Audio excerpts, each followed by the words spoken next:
মুক্তির অপেক্ষায় থাকা সাকিব খানের তাণ্ডব সিনেমা নিয়ে এরই মধ্যে তুমুল আলোচনা চলছে। দোস্ত, সিনেমাটির টিজার বা ফোরকাস্ট নিয়ে শুরু হয়ে গেছে হইচই।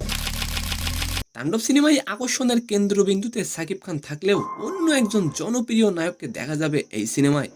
এন্ড সেকেন্ড নিউজটি থাকবে দোস্ত, এবারের আইপিএলে মাত্র 3টি ম্যাচ খেলার জন্য ডাক পেয়েছিলেন মুস্তাফিজ। আর মাত্র 3টি ম্যাচ খেলাই আইপিএলে মুস্তাফিজ এমন একটি রেকর্ড গড়লেন যেটি বাংলাদেশি অন্য কোনো প্লেয়ার পারেনি। তো নিউজ দুটি জানতে আশা করি ভিডিওটি সম্পূর্ণ দেখবেন।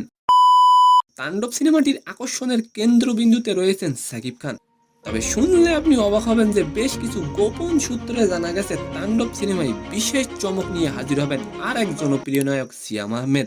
দোস্ত, সিয়াম আহমেদকে তাণ্ডব সিনেমায় একটি ক্যামিও চরিত্রে দেখা যেতে পারে।